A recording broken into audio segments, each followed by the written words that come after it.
Hello students, कैसे बच्चों आप लोग। अपन जो स्टार्ट कर रहे हैं आज, हम लोगों ने बच्चों लास्ट वीडियो में पढ़ा था ऑर्गेनोमेटालिक कंपाउंड के बारे में। ओएमसी लिखा है यहाँ पे। ऑर्गेनोमेटालिक कंपाउंड हम लोग बच्चों पहले ही डिस्कस करके आए थे, जिसमें हमने क्या बताया था, ऑर्गेनोमेटालिक कंपाउंड ऐसे कंपाउंड है जिनके अंदर कार्बन क्या करता है, मेटल के साथ कंबाइन होता है और फिर हमको क्या देता है बच्चों, ऑर्गेनोमेटालिक कंपाउंड देता है। तो ऑर्गेनोमेटालिक कंपाउंड का सीधा सीधा मतलब है, इसका मतलब हम क्या कहेंगे, कार्बन का मेटल के साथ बॉन्डिंग। कार्बन के ग्रुप जब मेटल के साथ बॉन्ड कर लेते हैं या जुड़ जाते हैं तो हम उसको क्या कहते हैं बच्चों, ऑर्गेनोमेटालिक कंपाउंड्स कहते हैं। हम लोगों ने डिफरेंट टाइप के ऑर्गेनोमेटालिक कंपाउंड देखे थे। आज हम देख रहे हैं बच्चों preparation of organometallic compound. Organometallic compounds को बनाओगे कैसे, बनाने का तरीका क्या है, आप क्या करो, रिएक्शन करवा दो मेटल की। एम मतलब मेटल या, और यहाँ पे एक्स लिखा है, एक्स मतलब हैलाइड ग्रुप। एम मतलब बच्चों हम मेटल से बता रहे हैं, एक्स मतलब हैलाइड ग्रुप से बता रहे हैं। तो हम क्या करें, जब भी आपको ओएमसी बनाना हो तो सबसे इजी तरीका क्या है, मेटल या मेटल हैलाइड की रिएक्शन करवा दो एल्किल हैलाइड के साथ। आरएक्स मतलब एल्किल ग्रुप, एल्किल हैलाइड के साथ या सिंपल एल्काइल के ग्रुप के साथ रिएक्शन करवाओगे तो आपको क्या मिल जाएगा बच्चों, आपका ऑर्गेनोमेटालिक कंपाउंड मिल जाएगा। ऑर्गेनोमेटालिक कंपाउंड किससे बना हुआ है, कार्बन से और मेटल से। तो हम क्या करें, कार्बन के ग्रुप की रिएक्शन मेटल के साथ रिएक्शन करवा दें तो दोनों मिलकर हमको क्या देंगे, ओएमसी दे देंगे। बात समझ गए। ये रिएक्शन में साफ दिख रहा है, दो मेटल के कंपाउंड आए, दो मेटल के ग्रुप आ गए बच्चों। यहाँ पे इन्होंने रिएक्शन करवाया आरएक्स के साथ ड्राई ईथर की प्रेजेंस में। जब अपन यहाँ पे क्या करते हैं बच्चों, ये एरो के ऊपर लिखा हुआ है, इसका मतलब अपन क्या करेंगे, इन कंपाउंड की प्रेजेंस में रिएक्शन करवाते तो रिएक्शन फास्ट हो जाती है, थोड़ा जल्दी होती है। बात समझ गए, ठीक है। तो अपन ने क्या कहा, यहाँ पे ड्राई ईथर की प्रेजेंस में रिएक्शन करवाते तो आपको क्या मिल गया, RMgX। बात समझ गए, ठीक है। RX दिया अपन ने तो RMgX निकल गया और यहाँ पे क्या हो जाएगा, दूसरा ग्रुप बाहर निकल जाएगा, ठीक है। बात समझ में आई। जैसे अपन ने नीचे लिया, मैग्नीशियम को लिया और RX को लिया, ठीक है। यहाँ पे बच्चों 2M मत लिखो, M कर दो इसको, मेटल प्लस RX करो, है ना। रिएक्शन बैलेंस नहीं हो रही ना, बोला ही नहीं कोई, फिर भी रिएक्शन बैलेंस नहीं हो रही है वो, ठीक है। M प्लस RX करवाओगे तो RMX निकल गया। जैसे एग्जांपल हमने लिया, मैग्नीशियम को लिया, RX के साथ रिएक्शन करवाई, क्या बन गया बच्चों, RMgX। RMgX को आप अच्छे से जानते हो, ग्रिग्नार्ड रिएजेंट होता है जो कि कई रिएक्शंस को कंप्लीट करने के लिए काम में आता है, एज अ कैटलिस्ट होता है ये, ठीक है। उसके बाद सेकंड अपन ने क्या कहा, बेंजीन ले लिया। सेम वही, कार्बन वाला ग्रुप थोड़ा बड़ा ग्रुप लिया, इस बार बेंजीन ग्रुप लिया और अपन ने क्रोमियम के साथ रिएक्शन करवाई बच्चों। अपन को क्या मिल गया, एक तरह से कोऑर्डिनेशन कंपाउंड मिला, कार्बन का और मेटल का, मतलब ऑर्गेनोमेटालिक कंपाउंड भी हो गया ये, और ये आपके लिए क्या हो गया बच्चों, कोऑर्डिनेशन कंपाउंड भी हो गया। क्योंकि क्या कर रहे हैं अपन, बता रहे क्रोमियम के साथ दो बेंजीन ग्रुप आके जुड़ गए। बात समझे मेरी, ठीक है। तो ये क्या बन गया बच्चों, डाइबेंजीन क्रोमियम कंपाउंड मिल गया आपको। यहाँ पे अपन आते तीसरा वाला, ये तो अपन पढ़ के आए बार बार, कोऑर्डिनेशन कंपाउंड में देखा ही है, निकल कार्बोनिल ग्रुप से जुड़ता है तो NiCO4 वही, और आपको कोऑर्डिनेशन कंपाउंड मिल जाता है निकल कार्बोनिल का। और यही चीज़ क्या है बच्चों, आपका ऑर्गेनोमेटालिक कंपाउंड है, जहाँ पे कार्बन भी है और जहाँ पे मेटल भी है। क्या हुआ, RT का full form room temperature. RT जो लिखा है बच्चों, इसको रूम टेम्परेचर लिखा है मैंने शॉर्ट में। रूम टेम्परेचर पर ये रिएक्शन की जाती है, मतलब इतने टेम्परेचर पे रिएक्शन इजीली हो जाती है, इजीली कैरी होती है, तो हमने लिखा रूम टेम्परेचर पर। RT को लिख लेना अच्छे से, R.T, रूम टेम्परेचर पर रिएक्शन होगा, आपको निकल का कार्बोनिल मिल जाएगा। बात समझ में आ गई बच्चों। प्रिपेयर कैसे करोगे, बहुत ईजी सी चीज़ है। ऑर्गेनोमेटालिक कंपाउंड होता क्या है, जब आपको पता है कि ऑर्गेनोमेटालिक कंपाउंड है क्या चीज़ तो आराम से बताओ, आराम से बना सकते हो आप इसको। मेटल उठाया, कार्बन का ग्रुप उठाया, दोनों को आपस में जोड़ दिया, बन गया आपका OMC। और वही कई बार क्या होता है, कई एग्जांपल्स हम देखेंगे तो कोऑर्डिनेशन कंपाउंड के साथ मिलते जुलते होंगे, जैसे कि ये और जैसे कि ये वाला। बात समझ में आ गई बच्चों। अब आते हैं इसके एप्लीकेशन के पार्ट पे। एप्लीकेशन वाले पार्ट में बच्चों आएंगे हम। अगर हम बात करते हैं, प्रिपरेशन हो गई बच्चों। अब ये क्या होता है, खुद एक कैटलिस्ट है। तो कैटलिस्ट का मतलब ये क्या होता है, ये दूसरे कंपाउंड नहीं बनाता, उनमें हेल्प करता है कि क्या करे, रिएक्शन को फास्ट करे। मेरी बात समझ में आई। तो जैसे हम बात करते हैं ग्रिग्नार्ड रिएजेंट की, तो वो भी एज अ कैटलिस्ट ही काम कर रहा है, इसकी प्रेजेंस में रिएक्शन जल्दी फटाफट होती है। और कैटलिस्ट हम पिछले वीडियोस में देख के आए थे, सरफेस केमिस्ट्री में पढ़ा है हमने। कैटलिस्ट क्या होता है, रिएक्शन में पार्टिसिपेट नहीं करता लेकिन रिएक्शन को इंक्रीज करता है। तो ग्रिग्नार्ड रिएजेंट की प्रेजेंस में रिएक्शन जल्दी हो जाती है, ठीक है। तो ये चीज़ हम जानते हैं बच्चों पहले से। तो हमने यहाँ पे सीधा लिख दिया, होमोजीनस कैटलिस्ट की तरह बिहेव करता है। अगर होमोजीनस कैटलिस्ट बनाता है तो विल्किंसन कैटलिस्ट बनता है, और अगर बच्चों हेट्रोजीनस कैटलिस्ट बनाता है तो जिगलर-नाटा कैटलिस्ट बनता है। होमोजीनस हेट्रोजीनस पढ़ चुके हो पहले ही। होमोजीनस कौन सा वाला, जो रिएक्टेंट के साथ सेम फेज में हो। हेट्रोजीनस जो रिएक्शन के साथ, रिएक्टेंट के साथ डिफरेंट फेज में हो। और हेट्रोजीनस हम लोग अच्छे से पढ़ के आए थे कि ये जनरली क्या होते हैं बच्चों, ये जनरली सॉलिड होते हैं। बात समझ गए? ये लिक्विड या गैसेस हो सकते हैं होमोजीनस, ठीक है। तो हमने कहा कि ये क्या करते हैं, ऑर्गेनोमेटेलिक कंपाउंड जो होते हैं बच्चों वो कैटेलिस्ट की तरह भी काम में आते हैं, और वो होमोजीनस भी हो सकता है, वो हेट्रोजीनस, दोनों टाइप के कैटेलिस्ट बना सकते हैं। बात समझ गए? ठीक है। यहाँ पे मैंने लिख दिया होमोजीनस का एग्जांपल विल्किंसन कैटेलिस्ट है बच्चों, और हेट्रोजीनस का एग्जांपल जिग्लर-नाटा कैटेलिस्ट है। अब आपके पास होमवर्क क्या है, आप ये दोनों का डायग्राम, दोनों का स्ट्रक्चर बना के लेके आओगे। विल्किंसन कैटेलिस्ट कैसा होता है, जिग्लर-नाटा कैसा होता है, आप लिखो, होमवर्क लिखो, इसको आप लोग करके लेके आओगे, ये आप खुद बना के लाओगे। मैं चाहती तो बता देती, पर आपके लिए होमवर्क दिया है मैंने। विल्किंसन कैटेलिस्ट का स्ट्रक्चर, जिग्लर-नाटा फॉर्मूला या स्ट्रक्चर जो भी है बच्चों वो आप लिख के लेके आओगे इसका, ठीक है। मतलब विल्किंसन कैटेलिस्ट क्या है, होमोजीनस कैटेलिस्ट है, पर स्ट्रक्चर आपको लेके आना है, और दूसरा वाला जिग्लर-नाटा कैटेलिस्ट का लेके आना है। जिग्लर-नाटा नाम सुना है क्या बच्चों? आप ये पढ़ोगे, आपका चैप्टर आएगा, अभी अपन पढ़ेंगे ना बच्चों केमिस्ट्री के अंदर पॉलीमर्स पढ़ते हैं, पॉलीमर्स में थोड़ा बहुत जानते होंगे। पॉलीमर के बारे में हम कहते हैं प्लास्टिक, पॉलीथीन, ये सारे पॉलीमर होते हैं। तो पॉलीमर की प्रिपरेशन के लिए भी जिग्लर-नाटा कैटेलिस्ट काम में लिया जाता है। वो हम लोग जब चैप्टर पढ़ेंगे बच्चों तो उसमें वो रिएक्शन भी पढ़ेंगे। क्लियर? आपका होमवर्क सिर्फ इतना है कि आपको इनके स्ट्रक्चर लेके आने कि स्ट्रक्चर क्या होते हैं, ठीक है, ये लेके आओगे आप। उसके बाद हमने कहा ऑर्गेनिक सिंथेसिस, ऑर्गेनोमेटेलिक कंपाउंड से तो ऑर्गेनिक सिंथेसिस होती है, रिएक्शंस होती हैं, उन्हीं में काम में आता है अपना ऑर्गेनोमेटेलिक कंपाउंड। चौथा हो गया बच्चों एस पेट्रोल एडिक्टिव, ये होता है टेट्रा इथाइल लेड, जो TEL लिखा है ना बच्चों मैंने, ये क्या होता है असल में, टेट्रा इथाइल लेड, ठीक है। लेड जो आपका कंपाउंड है ना, उसके साथ 4 इथाइल ग्रुप जुड़े हुए होते हैं बच्चों, ये कंपाउंड होता है आपका क्या, TEL। अब अपन ने क्या लिखा है यहाँ पे, एस पेट्रोल एडिक्टिव, है ना, पेट्रोल में मिलाया जाता है इसको। क्यों मिलाया जाता है बच्चों? ताकि नॉकिंग प्रॉपर्टी को कम कर सके। अब ये क्या चीज़ होती है, मैं थोड़ा सा आपको समझा देती हूँ, कभी आए तो आप लोगों को पता होना चाहिए क्या चीज़ है ये, है ना। आपने कभी देखा है कि बाइक या मोटर बाइक की बात करते हैं तो कई बार है ना एक पटाखे जैसी आवाज़ आती है, फट अचानक से आवाज़ आती है, बाइक के अंदर जनरली आती है ये चीज़, है ना। बाइक में आवाज़ आती है बच्चों, नॉकिंग बोलते हैं उसको। जैसे छोटा फटाका बोलता है ना, पटाखा कैसे आवाज़ करता है, एकदम साउंड, कोई चीज़ फट गई अचानक से, कुछ ऐसी साउंड आता है, थोड़ा धीरे आता है पर ये साउंड आता है बच्चों, ठीक है। ये क्या होता है, जब पेट्रोल अपन लो क्वालिटी का काम में लेते हैं ना, पेट्रोल के अंदर या तो आपने क्या करा, इंजन ऑयल नहीं डाला, ठीक है, इंजन ढंग से वर्क नहीं कर पाता, या पेट्रोल अपन लेते हैं तो पेट्रोल की क्वालिटी थोड़ी वीक होगी, तब आपको ऐसा नॉकिंग जैसा साउंड आएगा, उसको नॉकिंग बोलते हैं। नॉकिंग मतलब ऐसे फटने जैसी आवाज़ आना, तेज फटने जैसी आवाज़ आती है तो आप उसको नॉकिंग प्रोसेस कहते हो। बात समझ गए? इसका वो क्यों होता है, क्योंकि पेट्रोल की क्वालिटी लो होती है। लो क्वालिटी के चक्कर में जब इंजन काम करता है ना पेट्रोल से, गाड़ी अपन लेते हैं, गाड़ी में क्या हो रहा है, इंजन है, इंजन में पेट्रोल डाल रहे हो तभी तो काम कर रहा है। इंजन के अंदर अगर आप लो क्वालिटी का पेट्रोल डालते हो तो उसमें कई बार फटने जैसी आवाज़ आती है, क्योंकि पेट्रोल कंप्लीट यूज़ होने लगता है ना, लास्ट अमाउंट उसका खत्म होने वाला होता है, तब वो क्या करता है, ऐसे आवाज़ के साथ जलता है, क्योंकि उसमें क्या होता है, इम्प्योरिटी प्रेजेंट होती है। बात समझ गए? अब क्या करते हैं अपन, पेट्रोल की क्वालिटी लो है, इस चक्कर में ऐसी आवाज़ आ रही है, फटने जैसी आवाज़ आ रही है, कई बार आपने एक्सपीरियंस भी की होगी ये चीज़। तो अपन कहते हैं कि अब इसको कम करने के लिए क्या करो, पेट्रोल की क्वालिटी को इम्प्रूव करो। पेट्रोल की क्वालिटी बढ़ा दी जाए तो आवाज़ आएगी नहीं। अच्छी क्वालिटी का पेट्रोल फ्यूल काम में लोगे तो बच्चों इंजन को कोई नुकसान नहीं होगा, ऐसा होता है। तो यहाँ पे क्या करते हैं, इसमें पेट्रोल में ये चीज़ मिलाई जाती है, क्या चीज़, टेट्रा इथाइल लेड। ये कंपाउंड क्या है आपका, OMC है, 4 इथाइल ग्रुप जुड़े हुए लेड के साथ, और लेड क्या है आपका, मेटल है, हाँ कि नहीं। लेड बच्चों आपका मेटल है, इथाइल ग्रुप आपका कार्बन वाला कंपाउंड है, ये जुड़े हुए 4 ग्रुप इसके साथ जुड़े हुए, इसका मतलब ये ऑर्गेनोमेटेलिक कंपाउंड है।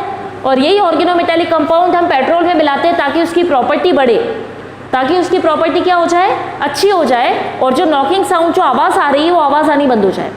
तो जब अगर आवाज़ आ रही है तो आप उसको क्या कहते हो, नॉकिंग। आवाज़ आनी बंद हो गई तो आप क्या कहोगे, एंटी नॉकिंग। नॉकिंग मतलब आवाज़ आना, और आवाज़ आनी बंद कर रहे हो तो अपन एंटी शब्द लगाते हैं, एंटी मतलब रोक देना, आवाज़ आने को रोक देना, उसको क्या कहोगे बच्चों, एंटी नॉकिंग। और जो ये एंटी नॉकिंग प्रोसेस कर रहा है आप उसको क्या कहोगे, एंटी नॉकिंग एजेंट। जो इस चीज़ को कर रहा है, रोक रहा है, उसको क्या बोलेंगे अपन, एंटी नॉकिंग एजेंट। ये बात समझ में आ गई? तो आपके पास अगर क्वेश्चन आता है ऐसा कि एंटी नॉकिंग एजेंट जो है वो उसको कौन सा एजेंट होता है, या हम कहेंगे कौन सा ग्रुप है जो as a anti knocking agent काम करता है, तो आप कह सकते हो टेट्रा इथाइल लेड। बात समझ में आई? TEL ग्रुप होता है वो ऐसा काम करता है। ठीक है। टेट्रा मिथाइल भी होता है बच्चों, ये टेट्रा इथाइल है ना, इथाइल वाला ग्रुप भी हो सकता है, मिथाइल ग्रुप भी हो सकता है, ये दोनों ग्रुप होते हैं। ये TEL भी होता है और TML भी काम में लिया जाता है। मिथाइल इथाइल दोनों ग्रुप होते हैं। तो आपके पास कभी ऑप्शन आए तो आपको पता होना चाहिए ये चीज़ है। मेरी बात समझ में आ गई बच्चों, ठीक है। या कभी ऐसा आ गया कि भाई इनमें से कौन से कंपाउंड है, कोऑर्डिनेशन कंपाउंड पूछ सकता है, या कुछ और ऑप्शन दे दिया उसने ऑर्गेनोमेटेलिक कंपाउंड है, वो नॉकिंग एजेंट की तरह काम करते हैं, या दूसरे आपको ऑप्शन दे दिए, तो आपको पता होगा भाई ऑर्गेनोमेटेलिक कंपाउंड के अंदर TEL आता है, इसका मतलब ऑप्शन क्या सही होगा, OMC ऑर्गेनोमेटेलिक कंपाउंड होगा। बात समझ में आ गई। आगे चले, मेडिसिन में काम आता है बच्चों कई जगह पे, organometallic compound as a medicine भी काम में लिए जाते हैं कई बीमारियों में, ठीक है। उसके बाद लास्ट वाला हम कहते हैं एग्रीकल्चर। एग्रीकल्चर के अंदर, खेती के अंदर अपन क्या करते हैं बच्चों, ये वाला जो ग्रुप है इथाइल मरकरी क्लोराइड का कंपाउंड है, ये कंपाउंड क्या करता है, ये प्लांट्स के अंदर, ये प्लांट में जो इन्फेक्शन होता है ना बच्चों, इन्फेक्शन मतलब पत्तियां खराब होना, ये चीज़ें होना, सीड में इन्फेक्शन आता है। आपको पता है कि कोई भी प्लांट अच्छा कब होगा, जब उसका सीड हेल्दी होगा। सीड बीज, जब तक बीज अच्छा नहीं होगा तब तक पौधा अच्छा नहीं आएगा। तो बीज अच्छा मतलब बीज सीड हेल्दी होना चाहिए बच्चों। आजकल आपने देखा होगा कई जगह पे क्या है, शॉप्स खुल गई हैं अच्छे अच्छे सीड के लिए, कि अच्छी क्वालिटी का सीड लोगे तो आपकी जो प्लांट आएंगे वो भी अच्छी क्वालिटी के आएंगे।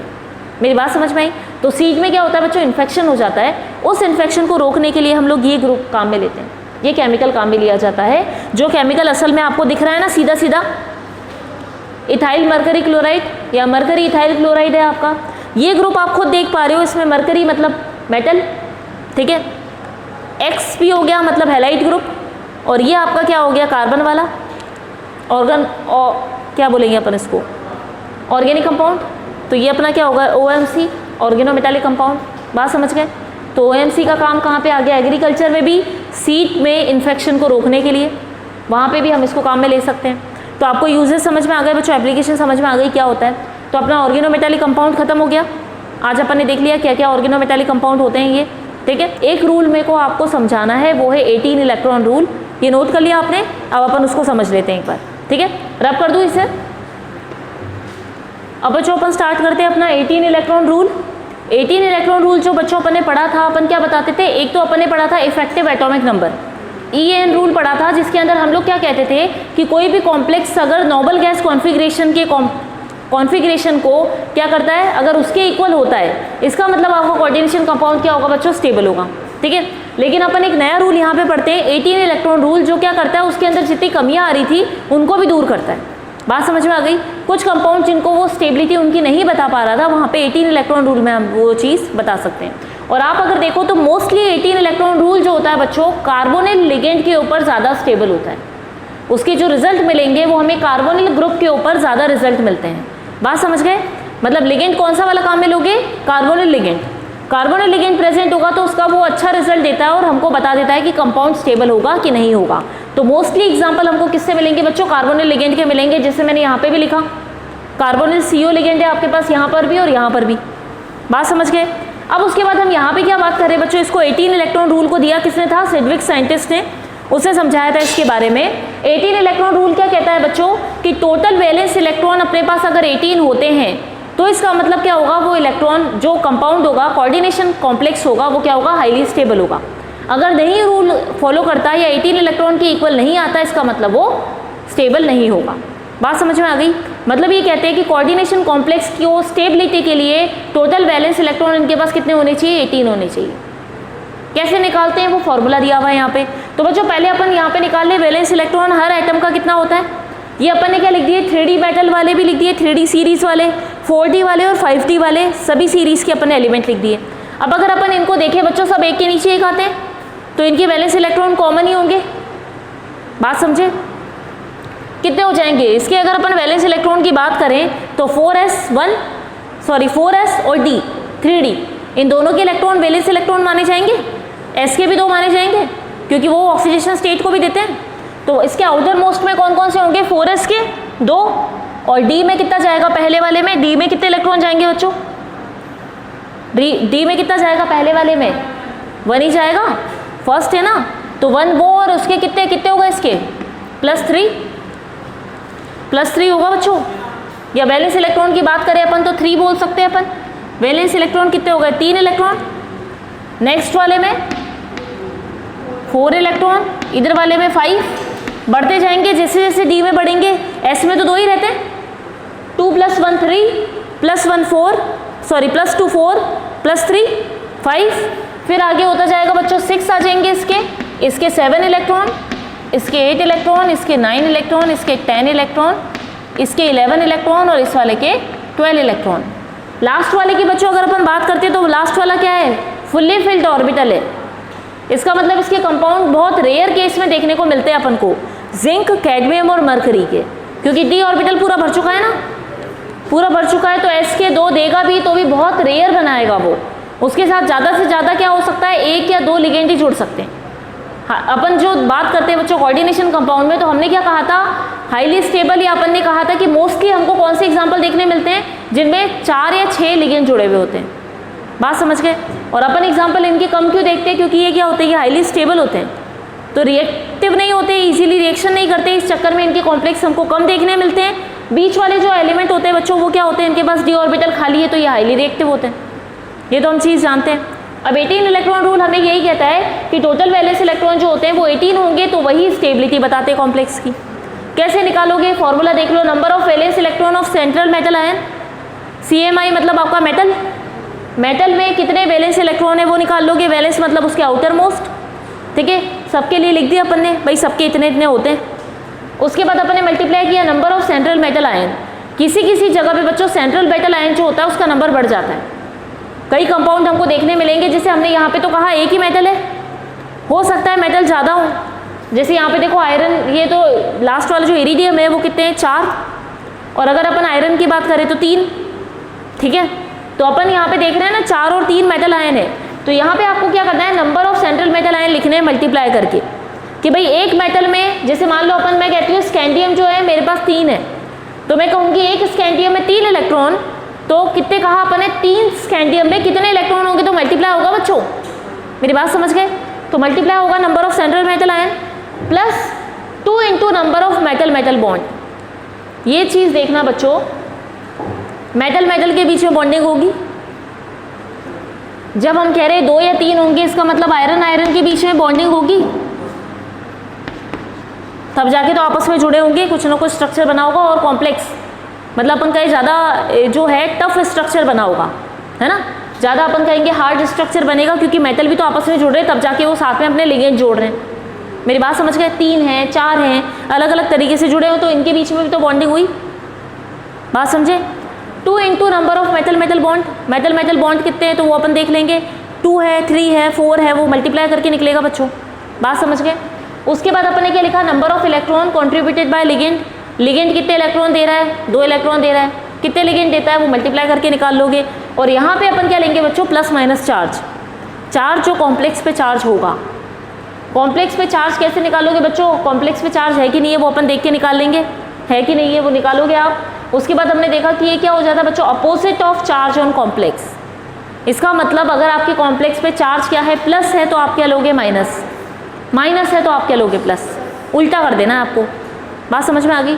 ये इक्वल अपन ने किसके कर दिया, 18 × n, n मतलब यहाँ पे क्या है, number of central metal ion, एक सेंट्रल मेटल आयन के लिए 18 इलेक्ट्रॉन होंगे, तो 2 के लिए 36, 3 के लिए 54, बढ़ जाएगा बच्चों नंबर, वो मल्टीप्लाई करते जाओगे, इसलिए अपन ने 18 × n लिखा। और ये इक्वल के इस तरफ क्यों लिखा, ताकि यहाँ भी 18 आना चाहिए और यहाँ भी 18 आना चाहिए, तब पता चलेगा स्टेबल है कि नहीं है। इसका एग्जाम्पल देख लो, जैसे मैग्नीज का अपन ने देख लिया, मैग्नीज और कार्बोनिल, ठीक है, इसका अपन ने देखा कंपाउंड बच्चों, यहाँ पे आपको देख लो मैग्नीज के पास कितने वैलेंस इलेक्ट्रॉन है, 7 इलेक्ट्रॉन लिखा अपन ने, number of valence electron 7 × number of central metal ion, भैया एक ही है तो × 1, बात समझ गए। प्लस आपने क्या किया बच्चों, यहाँ पे 2 × number of metal metal bond, कोई बॉन्ड नहीं है तो 2 × 0 plus 2 × 6 number of contribution of electron, है ना, तो यहाँ पे अपन को पता है भैया एक लिगेंड जो है 2 देगा इलेक्ट्रॉन, तो 6 लिगेंड कितने देंगे, 2 × 6, बात समझ गए।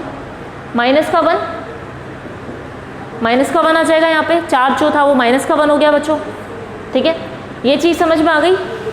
चार्ज आपके पास प्लस था ना कॉम्प्लेक्स के ऊपर, यहाँ पे चार्ज आपका क्या हो गया, माइनस का 1 हो गया, और ये इक्वल टू 18 × 1, ठीक है।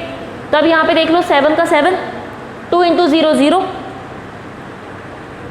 6 2 ज़ा 12, -1 11, 7 + 11 = 18। यहाँ पर भी क्या था, 18 इंटू 1 भी 18, 18 18 दोनों इक्वल आ गए, तो इसका मतलब ये कंपाउंड क्या हो गया बच्चों, स्टेबल हो गया। ये है हमारा 18 इलेक्ट्रॉन रूल, जो हमें समझाता है कि भैया 18 अगर आपके पास इलेक्ट्रॉन आता है तो आपका इसका मतलब क्या हुआ कि आपका कंपाउंड स्टेबल होगा। ठीक है, अब बच्चों यहाँ पे बात कर लेते हैं इरिडियम की, है ना। अब एक चीज़ और देखना, इसी फॉर्मूले से आप क्या निकाल सकते हो बच्चों, ये चीज़ भी निकाल सकते हो, number of metal metal bond. आपको नहीं पता कि 2 या 3 जो मेटल्स प्रेजेंट है उसमें बॉन्ड कितने होंगे, मेरी बात समझे। कैसे निकालोगे ये एग्जांपल मैं बताती हूँ। इरिडियम का है, इरिडियम के पास कितने बैलेंस इलेक्ट्रॉन है बच्चों, देख के बताओ मुझे, कितने, 9 इलेक्ट्रॉन। क्या लिखोगे यहाँ पे, 9, ठीक है, into number of central metal ion 4, ठीक है, plus number of central number of metal metal bond 2 into, हमें नहीं पता तो हम इसको x लिख दें। अपन निकालेंगे ना मेटल मेटल के बीच में बॉन्डिंग कितनी है, हो सकता है 2 बॉन्ड से, हो सकता है 3 बॉन्ड से, किस तरह से जुड़ा है हमें नहीं पता, वो आप इसी फॉर्मूले से बच्चों कैलकुलेट कर सकते हो। कैसे करोगे मैं बताती हूँ। x निकालोगे, x मान लिया, x रख दिया अपन ने, नहीं पता हमको। Number of electron contributed bye ligand 12 है, लिगेंड 2 1 कितने देता है बच्चों, बात समझ में आ गई, ठीक है। Plus number of electron contributed bye ligand, ये हो गया। चार्ज कुछ दिख रहा है क्या, तो चार्ज क्या हो गया, 0, ठीक है, 0 आ गया यहाँ पे प्लस का, वो मतलब कोई चार्ज है ही नहीं, हटा दो उसको, ठीक है।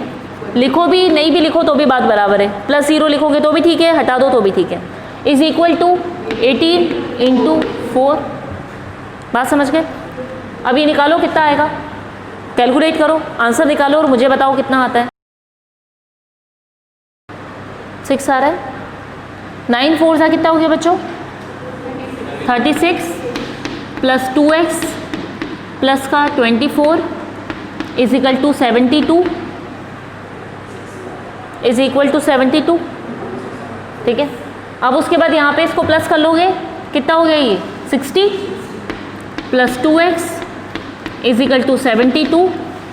हमें क्या निकालना है, मेटल मेटल बॉन्ड का नंबर, ठीक है। अब ये बच्चों ये आ गया आपके पास 60 प्लस 2x, है ना, इज इक्वल टू 72। तो यहाँ पे 2x करोगे तो माइनस में चला जाएगा, 72 माइनस 60, तो यहाँ पे आ गया 2x इज इक्वल टू 12, तो x इज इक्वल टू 12/2, तो x का वैल्यू आ गया अपने पास क्या बच्चों, 6। बात समझ गए, मेटल बॉन्ड कितना हुआ। अब ये आप वैल्यू रख सकते हो, अगर x का वैल्यू यहाँ पे रखो तो आपको पता चल जाएगा स्टेबल है कि नहीं है, ठीक है। x का वैल्यू रख दिया, 6 आया अपने पास, 2 इंटू 6 कितना हो जाएगा बच्चों, 12, मतलब यहाँ भी 72, यहाँ भी 72, स्टेबल कंपाउंड है।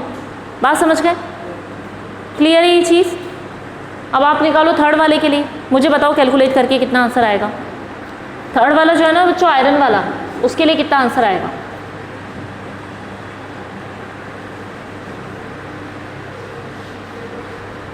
वैल्यू रखो और मुझे आंसर बताओ, फिर मैं आपको सॉल्व करके बताऊंगी किस तरीके से निकला है। आप खुद सॉल्व करो इसी फॉर्मूले से, तो आपको पता चल जाएगा कितना क्या होगा। बॉन्डिंग भी आप निकाल सकते हो x का वैल्यू रखकर, ये आयरन वाला,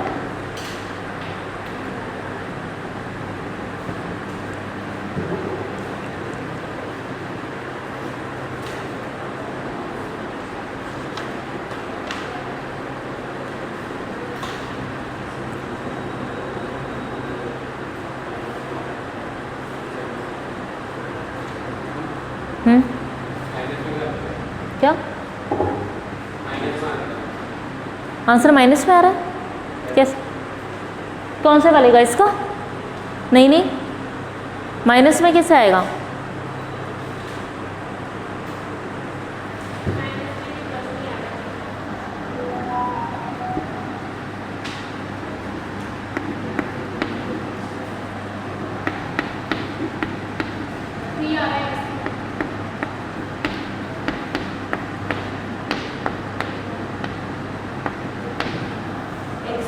चौबीस और 24 48, 8 24 48 हो गया ना। 48 प्लस 2x, तो आप क्या करोगे 2x is equal to 54 minus 48, कितने जाएंगे इसमें से? हाँ 6, x इज इक्वल टू 3 और 3 का वैल्यू रख के निकाल लो स्टेबल है कि नहीं है। आपको x का वैल्यू पता चल गया तो यहाँ पे 3 का करके देख लो कंपाउंड स्टेबल है कि नहीं है। समझ में आ गया? पहले वाली जिससे निकला बच्चों यही, अपने आयरन में भी यही किया। आयरन की वैलेंस इलेक्ट्रॉन 8 है, 8 इंटू 3 कर दिया, 3 है यहाँ पे, प्लस 2x कर दिया, आपको नहीं पता बॉन्डिंग, उसके बाद 24 लिखा और यहाँ पे 18 इंटू 3 इक्वल होना चाहिए। अपन ने निकाल के देख लिया बच्चों, कैलकुलेट करा आपने, 2x का वैल्यू आ गया 6, x का वैल्यू 3 आ गया, 3 वैल्यू पुट करके देख लोगे तो इक्वल हो जाएगा। इसका मतलब कंपाउंड क्या है आपका? स्टेबल है। बात समझ में आ गई कैसे कैलकुलेट किया? ठीक है, तो ये बच्चों खत्म हो गया अपना। आज अपना कोऑर्डिनेशन कंपाउंड चैप्टर खत्म हो चुका है बच्चों। जितना पढ़ा था वो कंप्लीट, हमने पॉइंट क्लियर कर लिए हैं। अब जो नेक्स्ट लेक्चर होगा, अब हम नेक्स्ट चैप्टर स्टार्ट करेंगे। कोई डाउट है इसमें? अभी जो पढ़ा और समझा उसमें कोई डाउट है बच्चों किसी को? ठीक है, थैंक यू स्टूडेंट।